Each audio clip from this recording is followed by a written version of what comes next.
Hello, everyone, and welcome back to More Than a Game. I'm your host, Anup Mahajan. Today, we're looking at the business side of the industry, the strategy it takes to build a global team. So I'm joined by my wonderful co-host today, Jeanice. Hi, Anup. Thank you so much for having me here again. And today, we'll be packed with insights because we have a major figure in the industry joining us today. You know what's cooking? Boom! Yes, today we have the CEO of Boom Esports, and also he served as the board of expert at PBESI or Pengurus Besar Esports Indonesia. Everyone, please welcome. This is Gary Ongko Putera. Hello, Hey, Gary. hi, Gary. Nice to meet you guys. Yes, pleasure to have you here today. Thank you. So, Gary, you currently sit in a unique position as a board of expert at PBESI. And from this vantage point, you see the entire ecosystem of esports, not just as a fan, but as a business leader. So I'm curious, how do you currently assess the potential of the market? And in your perspective, is Southeast Asia and especially Indonesia on the right track to truly becoming a global esports powerhouse? Yeah, PBSI was created, I think 8 years ago. I could be wrong, but I think around 8 years ago. No, not years, 6 years ago during COVID. Yep. And yeah, I think since then, there's rapid growth. Indonesia itself is such a big market, again, sheer population. Sure. Especially now with the rise of mobile gaming and technological advances to where, everybody's phone nowadays is a smartphone that is capable of playing. Right. Yeah, it's definitely, a huge market. Yeah. Southeast Asia is, again, sheer population. Everyone has a smartphone. Everyone is, playing mobile games to some kind of extent. Yeah. And that's, you can see the viewership. The viewership is massive for, Mobile Legends, for example, the most popular game in Indonesia. Sure. So yeah. Yeah, I think I probably have the one phone out of the whole world that probably doesn't have a mobile game on it. So maybe you're talking to the one. You can convince me at the end of this podcast. You gotta try to play while you're here. While I'm here, that's right. So I believe what you're trying to say that you have a very positive outlook towards esports industry growth here in Indonesia. Yep. No, most definitely. And then I think, my own experience, I started the team 2017. He was like one of the OGs. Yeah, was he? Okay, yeah, oh my gosh. And then now it's like, back in the day there was like 3 of us. Oh. Now there's a lot more teams, a lot more orgs, a lot more tournaments, events. It's such a rapid growth, right? Yeah. And to that extent, PBSI coming in is also like, official governing body. Yep. Which is again, it's good for the industry and a testament to the industry, right? Like you need a regulator. Yeah. Contracts have to be enforced and all this stuff. Yeah. Asian Games, SEA Games, we send teams. I think SEA Games we're defending champions, if I'm not mistaken. So, the industry really is growing, especially in Southeast Asia. And I would say that for Boom Esports, it's one of the long-standing, I believe. You guys have been around since 2016? 2017, yeah. 2017. I think RQ is the oldest, then EVOS is like 2-3 months older than me, and then I came in. They're about 2-3 months older than me, and then it was me, and then the rest came in. Yeah, so over the past few years, we've seen so many esports organizations here in Indonesia comes and goes. So as a founder of Boom Esports, it's been around for some time now. What do you think should Indonesian organization, especially esports organization, do in order for them to be able to survive, just like Boom, and maybe even to compete with international organizations? Yeah, to be honest, I think I got sort of lucky, right? Like I started, at the time when no one was really doing it, but therefore, startup cost was really low. It was like really low, right? Exactly. So I think I got like pretty lucky in that sense.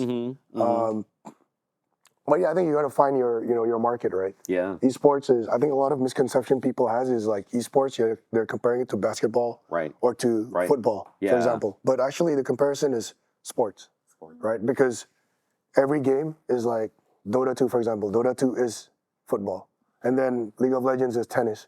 So it's like, like every game is kind of different, right? Yeah. So, and as you know, every game has its own market, has its own viewership, has its own like, pros and cons, I guess. You just gotta, I guess like when you create an org, you have a goal or a vision in mind, how you want to achieve it. Like, I think stick true to it. that's what worked for me. Like when everyone went mobile, like, you know, I still all in on Dota and stuff, but it worked well for me, right? Like, because you know, I wanted that, right? Like I didn't, like when I made Boom, it wasn't like, you know, I was trying to like achieve the other things, right? I was trying to go to TI, I was trying to go to CSGO major and all that stuff, because that's what I grew up with. That was, you know, so yeah, I guess stick true to your, you know, plans and goals when you start your org, right? And have that identity, right? Because there's a lot of teams nowadays. You want to, you know, you want to have an identity to your fans, right? You know, you want to differentiate yourself, Yeah. So if you want to look back to your college life, because you said that you grew up with TI, with Counter-Strike, with CS, stuff like that. So you spent your college life at Boston University. So you guys actually the same alma mater. Terrier, fellow Terrier. That's right.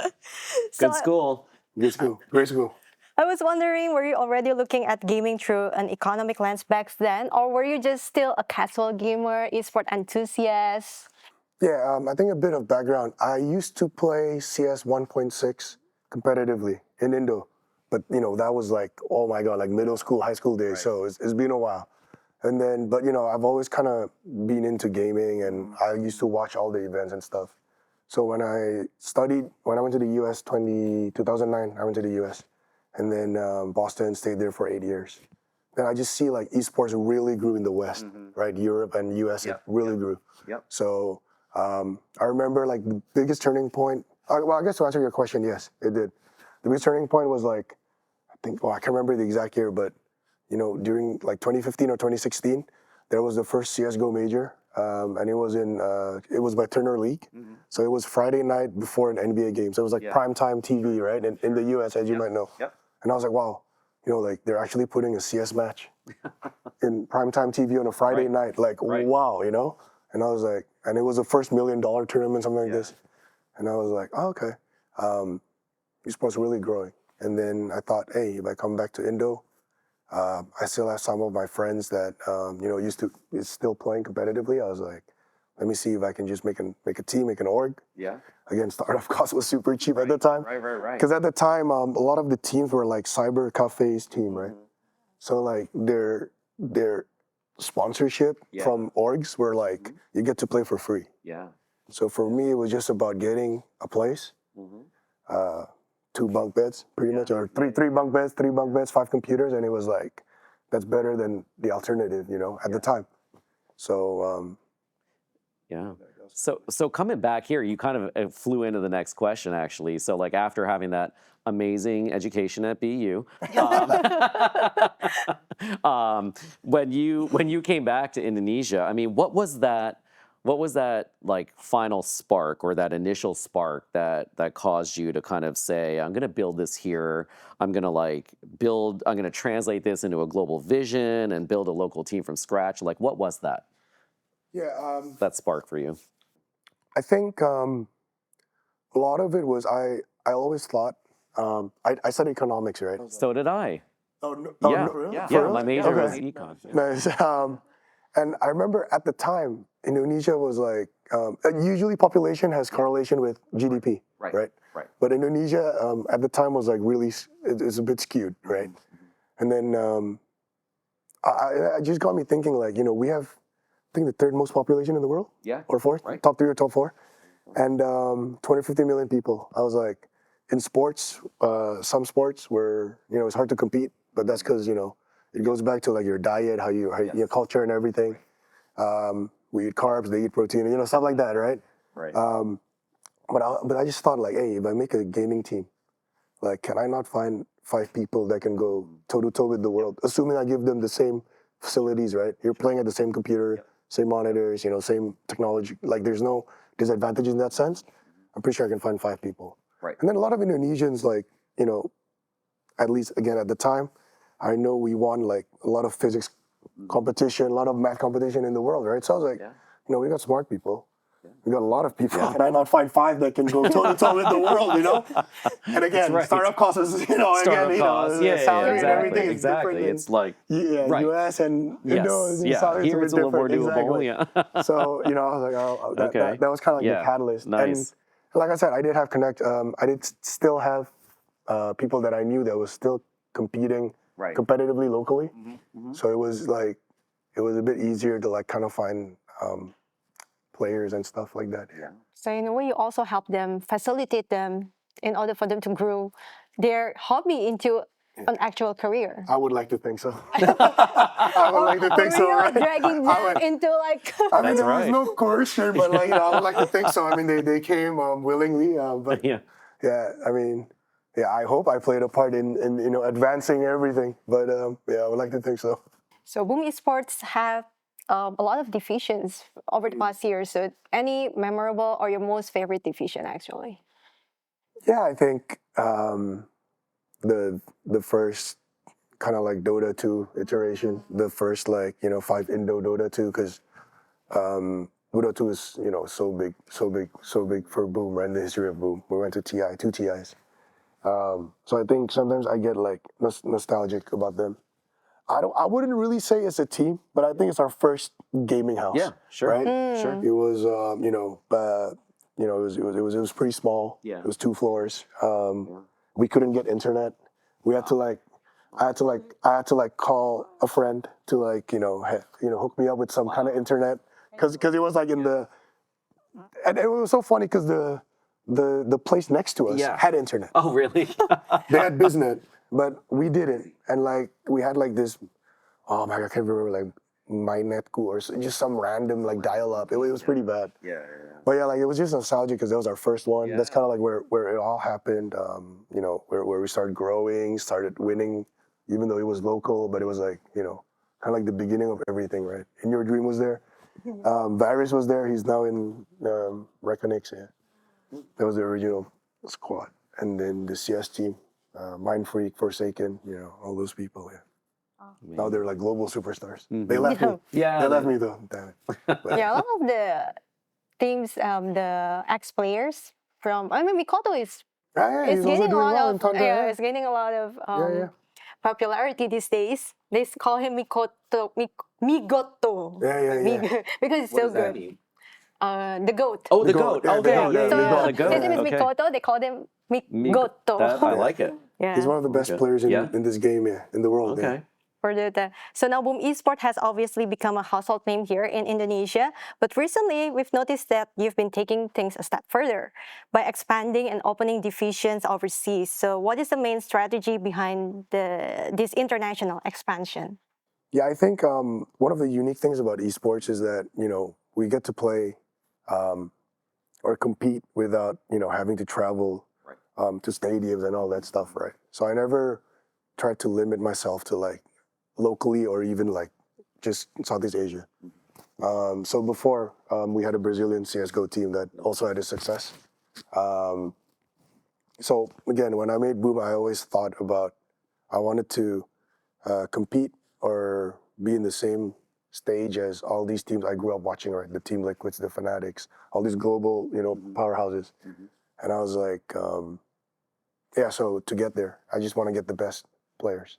I didn't really, region didn't really matter. And, I think we also went through COVID. I mean, all of us did. And, we had to do a lot of remote work. Mm-hmm. So I felt that, nothing should really stop you from doing this, right? I mean, if you're willing to spend the time, Brazilian team, game starts at 5 a.m., 4 a.m. But, again, if you're willing, right? If you're willing to do it, there's nothing to stop you. So for me, I think the strategy was I was just trying to be recognized as a global team. Yeah. And I was just trying to get whatever best option there is to compete at this highest level. And I think we might be one of the first few ones, but now I know a lot of my peers have started expanding into different regions, right? Yeah. Different countries, yeah. But yeah, I think there's nothing that should stop us, right? Right. Especially as you might know, the MPL teams, they're very big teams now. Yeah. My friend Ricky RRQ is one of the biggest teams in the world right now. So why should they not, become a global power name, right? And again, outside of Indo, I think not a lot of people know of them, right? Outside of Indonesia, I think not a lot of people know EVOS or RQ and stuff, right? Like if you go to the West, they probably know me more, and I have like 1/10 of their follower maybe. But but again, it's just the difference in how you compete, right? But there's nothing that, like, I mean, I don't know what they're thinking, but you know, if they wanted to, I'm sure they could, right? Yeah. Yeah, they could. Yeah. Yeah. It's just, I guess, again, like earlier I said, it just depends on what your vision and mission is, right? What's your goal? Yeah. Everyone has different brand identity and all that stuff. Yeah. So I think you believe that Indonesian organizations are ready to operate as global franchise. Yeah, some of them. The big ones, definitely. But we've also seen a lot of the organizations get acquired by international BTR, organizations. yeah, lame. They're so lame. That lame. Yeah, getting acquired is so lame. Yeah, because we've seen that happening. Yeah, BTR. I'm just kidding. I'm good friends with most of the other team owners. Yeah. Yeah. But no, I mean, at the end of the day, like I said, you know, at the end of the day, it's a business. If them, Yeah. you know, if you're getting acquired and you get to go on holidays, it's, you know, it's good for you. I'm happy with them, yeah. And to be honest, like now, because there's EWC, right? I think we talked about this earlier. There's like, they're playing like 16 titles. And the thing is, you know, they have the club championship points. I don't know if you're aware of this, but the prize pool jump for clubs are not linear. Oh, really? So you kind of want to work, I mean, I don't know if I should be saying this, but you kind of want to like combine the best teams together and try to get, I mean, try to win that, right? And then split it however you want. I don't know, right? Like the end of the series. But you kind of want to, you know, because it's hard for any org, even the best org in the world, to like run 16 teams, right? You know, like I said, every title has its own audience. Yeah. Has its own, you know. Yeah. So it's better to like kind of combine two or, you know, if 2 or 3 of you can get together, you handle maybe mobile, you handle MOBA, you handle FPS, for example, something like this, right? Then everything is, you know, kind of, you're also getting love, you know, you're getting spotlight to the fans and stuff like that, content and stuff like that. Yeah. So I think that's why a lot of teams are getting acquired. Cool. So, I mean, taking that further, getting into your goals now, I mean, you've successfully built this global team and you're also shaping national policy through PBESI. So I guess with these massive roles, I mean, what's the ultimate goal for you in 2026 and beyond? I mean, are you focused on winning more world titles, or is your main priority creating a sustainable ecosystem here? I think a bit of both, right? Because it's 2 different roles, right? Like as somebody in PBESI, I do want to like create an environment where esports is like, and I think it already is, but you know, something that's more widely accepted, right? When I started esports, for sure, it wasn't widely accepted. You know, like if I had to call many parents, I had to call many We've parents. talked about this in previous to episodes. convince them, you know, like, hey, look, your kid is talented. At least give him like a year, just, you know, see what happens. If it doesn't work, you can go back to, you know, university or whatever it is, but you can take a year break. Nowadays, I have less of these calls. I have less of these calls, compared to when I started. But, they're starting to understand, okay. But, you know, that's definitely one you know, you want it to be something that's widely accepted and all that stuff. And a lot of it is also, you know, to educate the most people that, 1, it's legitimate, and 2, it's also not for everyone. That's also important, right? Because a lot of people think it's you just play. Yeah. Which it really isn't. Right? I should be a pro player. Yeah, it's a lot more than that, right? Yeah, it's a lot more. I think it's the hardest job. Yeah. You're working like 16, 18 hours a day. Wow. If you think about it, right? Yeah.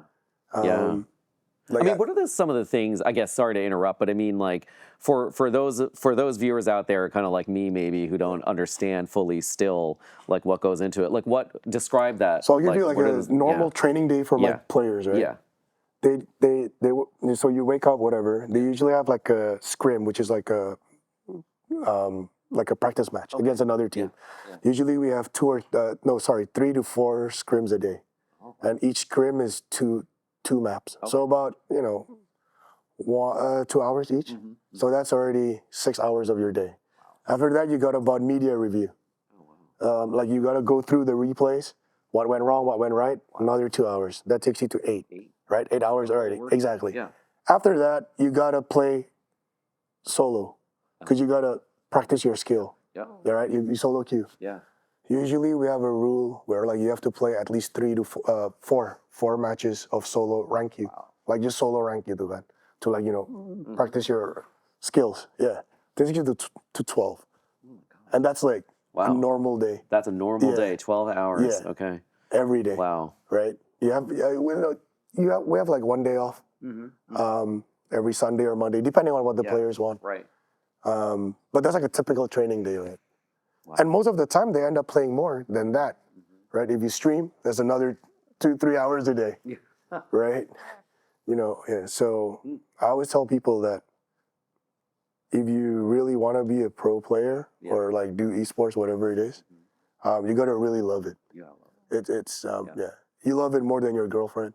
Like my players for sure love their games more than their girlfriends. They have girlfriends, but it's like if we got practice, we got practice. Like you I believe when you choose to be the girlfriend of a professional player, you also kind of know. You kind of have to understand it. Yeah, interesting. It is, yeah. So yeah. I mean, even some esport organizations or esport teams, they have like a personal trainer physically. Really? Yeah. Oh wow. Yeah. Yeah. They do. Well, because it is like physical. healthy body, healthy mind. Right. Does Boom Esport have? We don't have like a dedicated one, but I know a lot of my players do work out. Like they go to the gym together and they have a PT. So like they do things together. But like you know, in the West again, the more mature teams, I guess, like the Lakers and Fanatics, they all have this, right? They all have this, like nutritionists, everything. Yeah, they went to a nutritionist and everything. Like real actual athletes. Wow. Like Olympic athletes. Yeah. Cool. I'm actually curious about one thing though. Since you are the CEO of Boom Esports, so what factors do you consider when you want to decide whether to build a new esport team or division? Because there's just so many competitive games out there.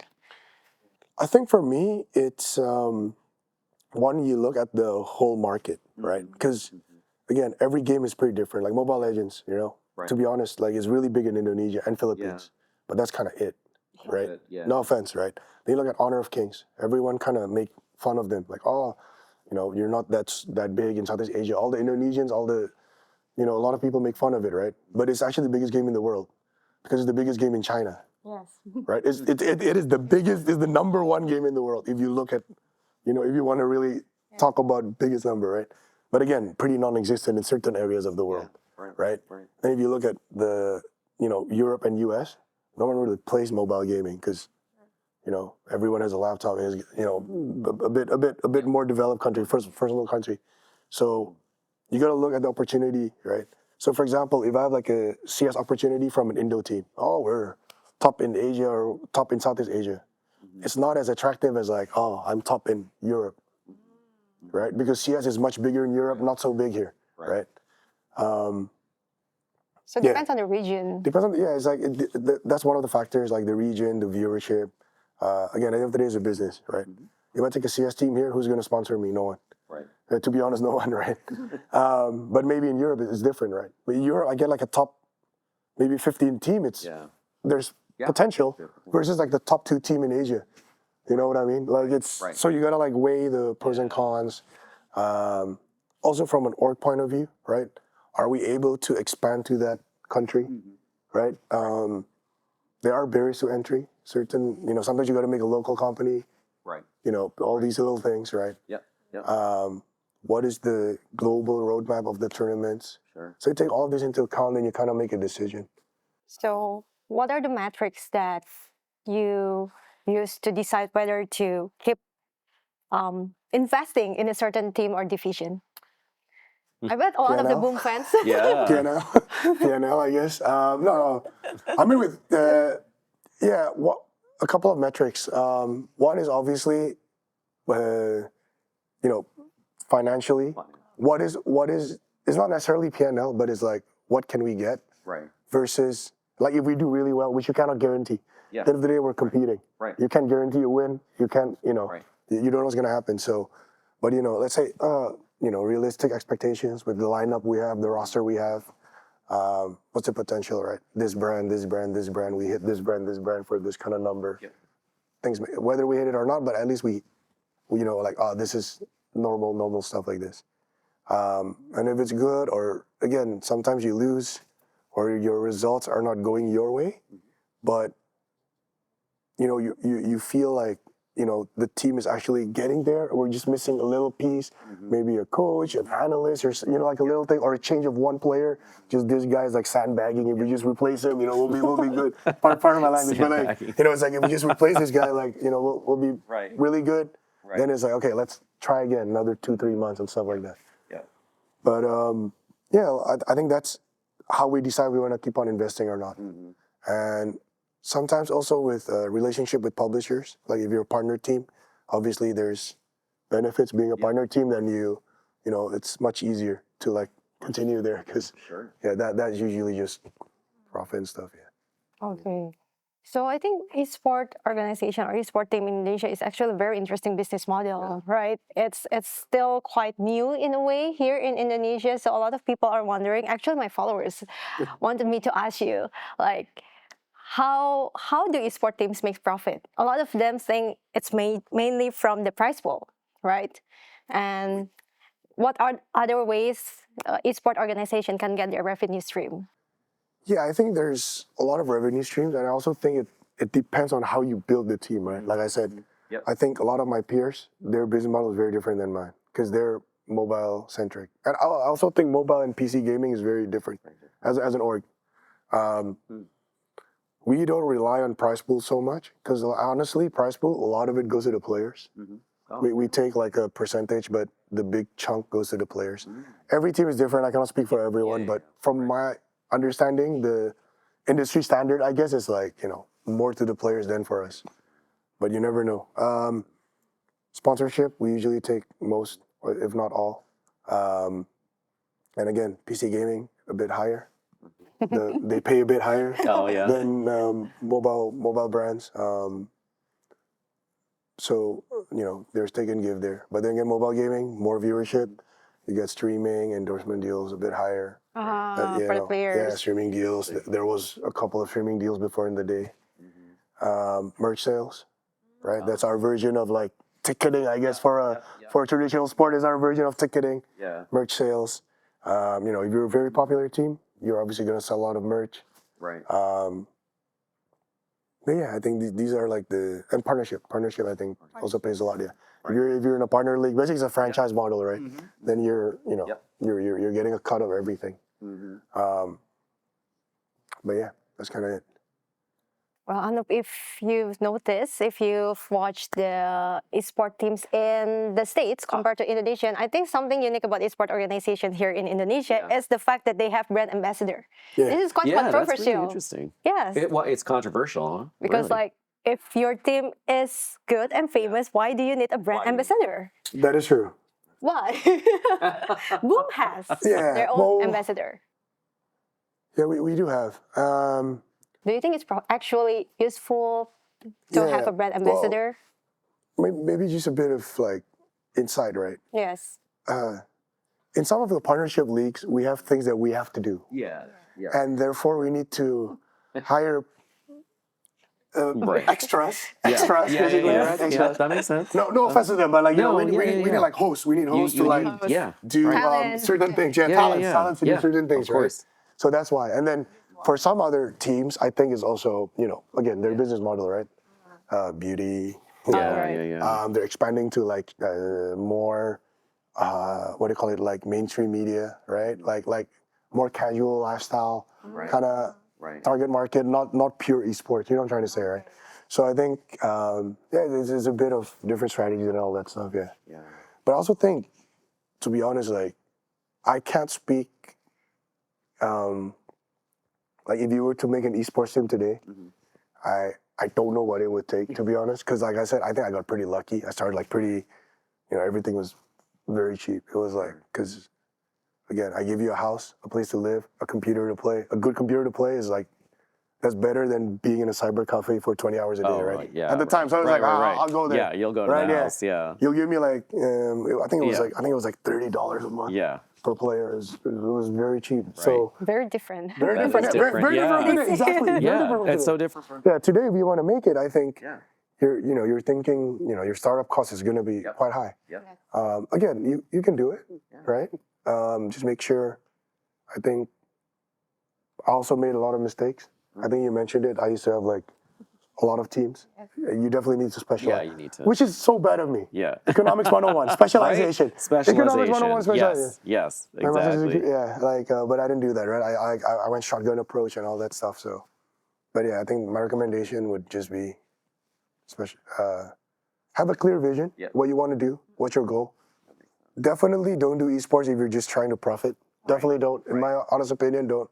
Right? You got to do it because there's a passion. You have a clear goal, and then stay true to that. Right? There's times where I honestly like I said, kind of like swayed from the main idea, then gotta get dragged back to it. So anyway, I believe that exactly the kind of strategy we need for the future. But talking about strategy is one thing, but executing it on the screen is another. So coming up next, Gary and Anup, I will have you both play a game together. And I feel like it's going to be very exciting because this is a game that Gary never played before. No, I used to play it a lot, but I haven't played my PS since a while. Yeah, I think the last one I played was like 20. He'll still be better than me. That's for sure. We'll see. Who knows? So anyway, guys, coming up next, we will have our speedrun segment. So stay tuned. Welcome back, everyone, and this is Speedrun segment. Yay! And we got a new challenger. Anup is now teaming up with Gary from Boom Esports as Team Home, and we are also bringing in some heavy opponents from the U.S. Embassy. Please welcome our returning contender, Greg. Hi, Greg. Ooh, hey, I'm here again.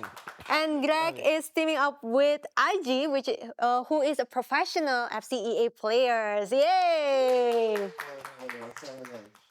So here is how it works, guys. So the four of you will play a 2 versus 2 match on EA FC 26 Rush mode for 7 minutes. But you also have to use your brains because the winner is decided by combining your in-game goals and your trivia points. Every goal you score in the games equals to 1 point. While you play, I will ask trivia questions, and the first 4 questions are worth 1 point each. But pay attention, because the final question, which is a free-to-all questions, is worth 3 points. So this is like a very deciding question, okay? So when I ask your team a question, you have exactly 30 seconds to discuss and give me your final answer. If you get it wrong or run out of time, the other team can steal the point. So, all clear, everyone? Pretty clear. So, I guess everyone is ready to start our very first EA FC 26 Rush mode. So, let's kick off!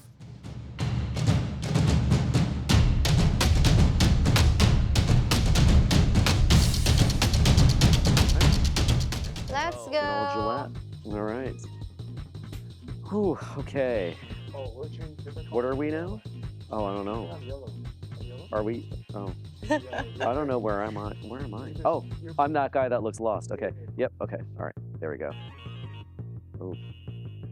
Okay, so while you guys are playing the game, I will start the first question for our team home, which is Anup and Gary. Okay. The question is, the first ever recorded video game tournament took place in the US in 1972 at Stanford University. They didn't have $1 million prize pools back then. So what was the very unique, very 1970s grand prize given to the winner? It's not $1 million prize pools. What could it be? 1970. Do you need some clues? Yes. Yes, please. Okay, the first clue. It was a 1-year subscription to a very famous American music and pop culture magazine. Rolling Stones. That's right! Yay! All Yay! right. Anup and Gary managed to get 1 point from trivia. Thanks for carrying me through. Yeah, no problem. I was like, he can do the game, idea. I'll do the questions. Yeah. I don't even know where I am. Okay. I have no idea what the answer to the trivia. But so far, no one has scored anything from the game. Oh, we scored 1 point. Oh, too bad. It's okay. Because of the trivia. Now, Greg and IG, are you guys ready for the second question? The Hollywood Walk of Fame is usually reserved for famous actors and musicians, but in 2004, for the first time in history, a video game character was given a star on the legendary sidewalk. Who was this iconic character? It's one of your favorite games, Greg. Is it? Do you need a clue? What, can I get the clue? Sure. We got a He goal, is man. A plumber. All right. Mario. They're distracted. That's Yeah, they're distracted. I think we all need to celebrate the fact that we got a gold. Please. So since Mario got his star, it paved the way for other doesn't care. gaming icons. She So doesn't today care. you can She's also like, no. find stars for characters None like of them Sonic the care. Hedgehog and Godzilla. It's not a very welcoming environment. And you know, I really was guessing as the Can we first acknowledge that we got a gold now? Oh, yes! I just realized, okay. sorry guys, Thanks. I was so into the question. Yeah. Apparently, Team Ho managed to score 1 goal, the very first goal of the match.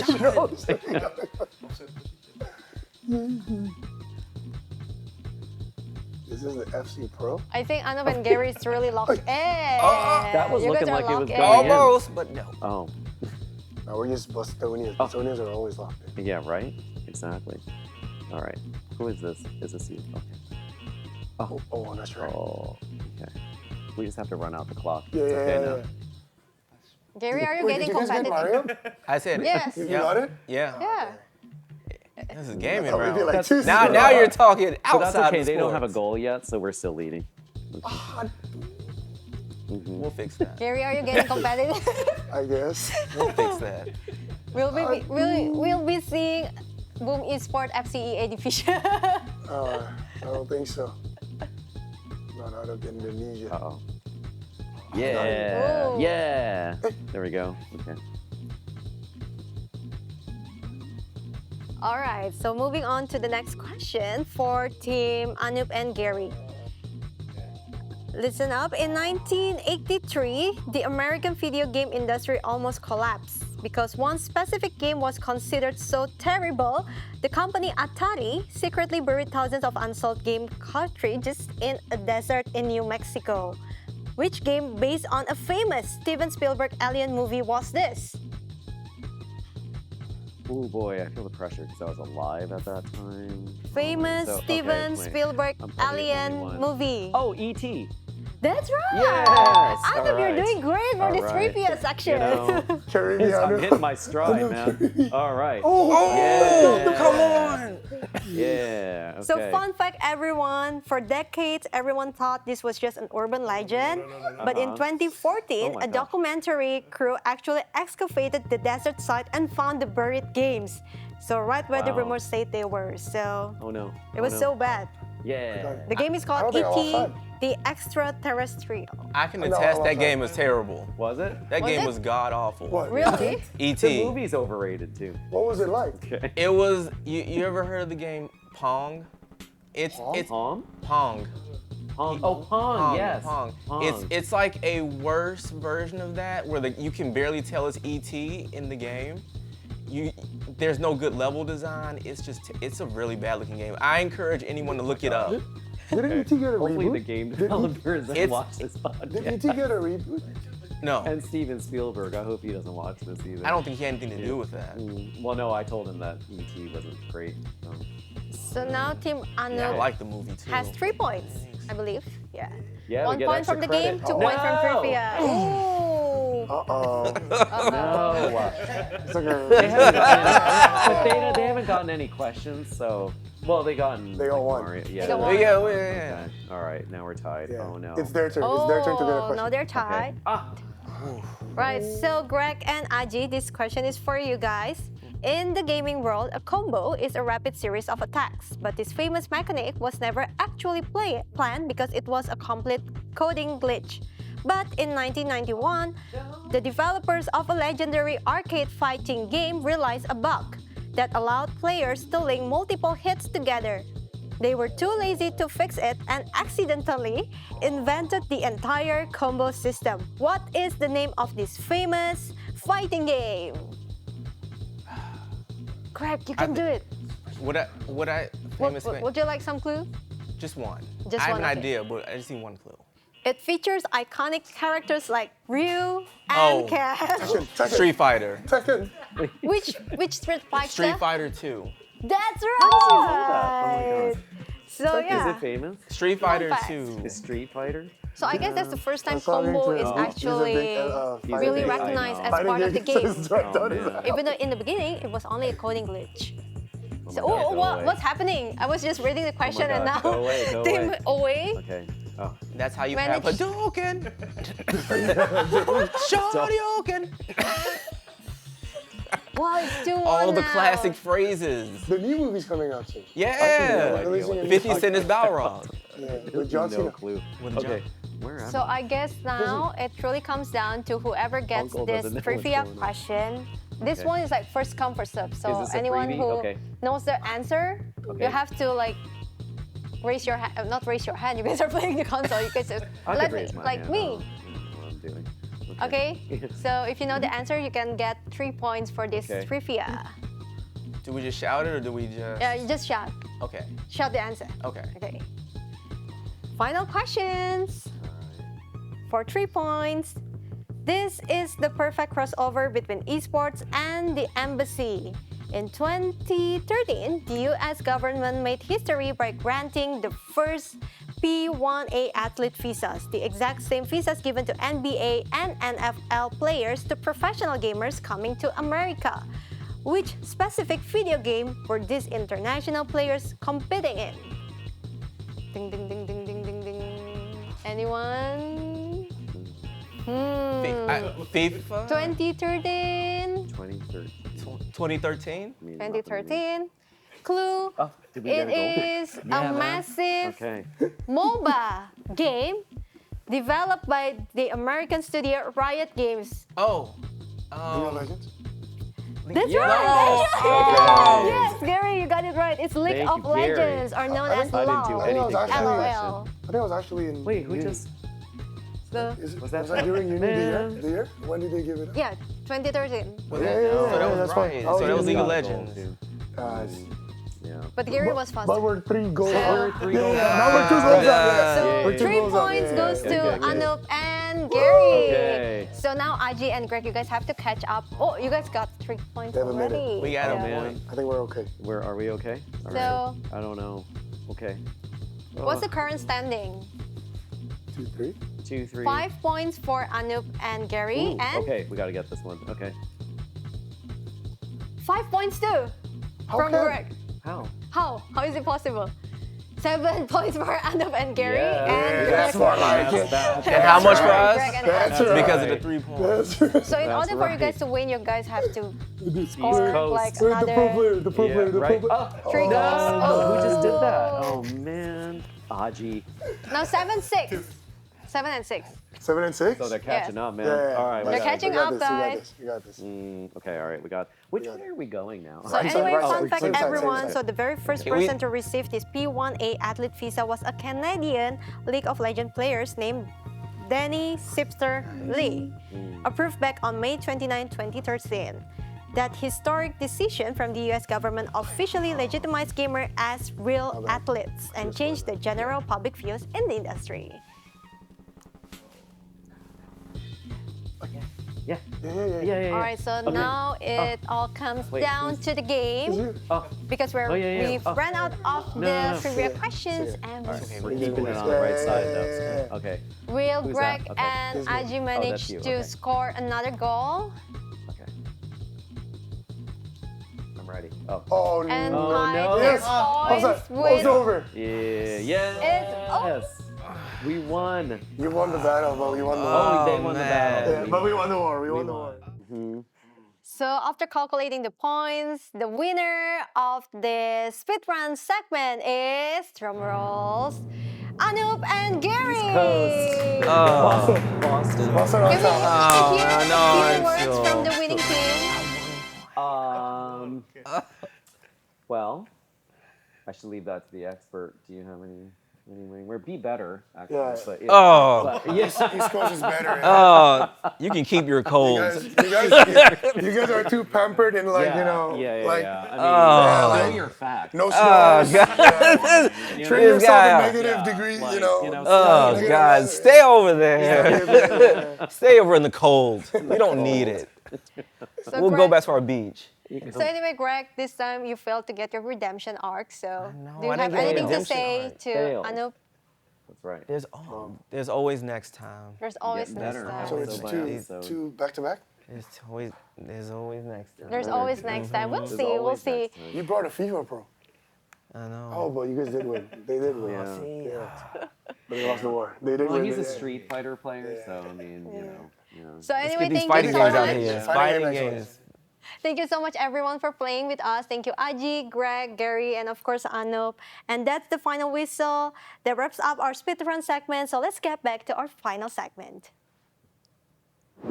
So before we wrap up, I'm going to ask you like 2 questions. I'm going to cheat a little bit and insert one. So having studied in Boston, we went to the same college, not at the same time though. I just want to ask your impressions, I guess, of, as a U.S. diplomat, I'm always interested in like what kind of impressions and values and inspiration from the U.S. that people bring abroad, right? So for you, you're an interesting guest for our podcast series because you studied and you have so many, you have what, 8 years of experience in the US, and then you've come back and launched this amazing initiative. So kind of want to ask you what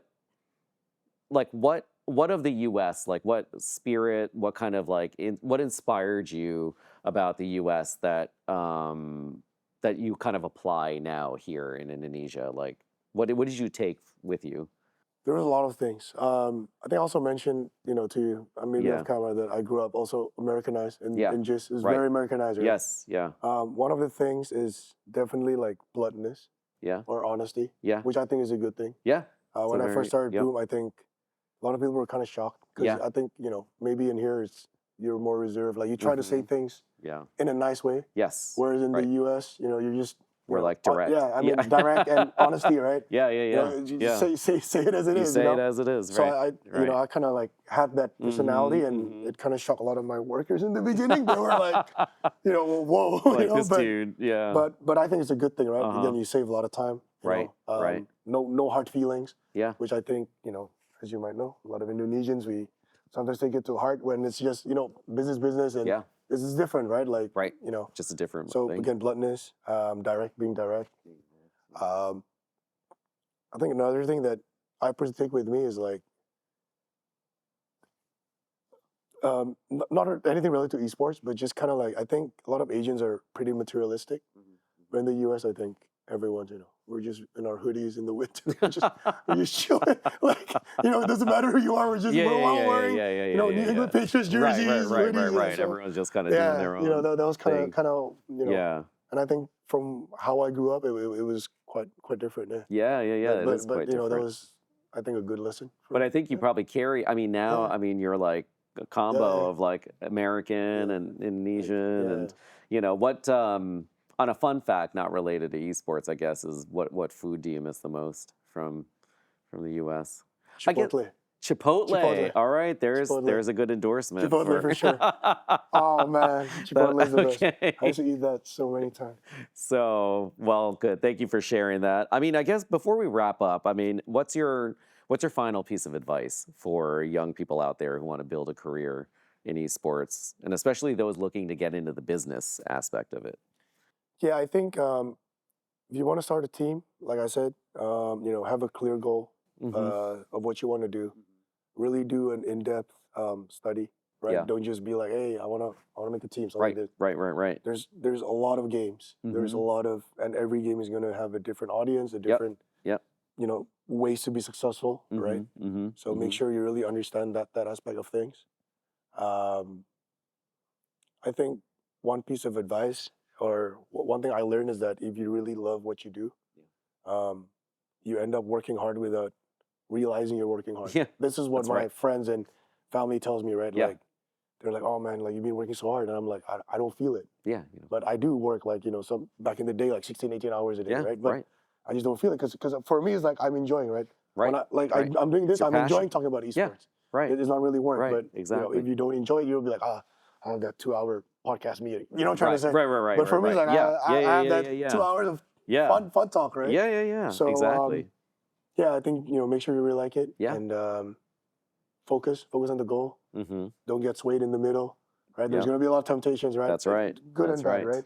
So make sure you stick to your goal. Remember why you start. Your goal to achieve, and yeah, that's really powerful, great advice. And that goes across. You know, I do so many talks with students all around Southeast Asia, you know, in my job, and I say the same thing. It's passion, and it's, you know, not being afraid to, you know, take risks and fail and do all the things. So thank you, Gary. A huge thank you to you. It's a perfect place to wrap up now. So thank you again for joining us today and letting us know how to build an empire, an esports empire, of which you're doing. And thanks to Jeanice for co-hosting today. Thanks for having me. And for everyone watching, just remember that building a career in this industry takes much more than just gaming skills. It takes passion, it takes hard work, it takes dedication, it takes vision, courage, and a lot of chicken burritos from Chipotle. So I'm Anup Mahajan, and this is More Than a Game. See you next time.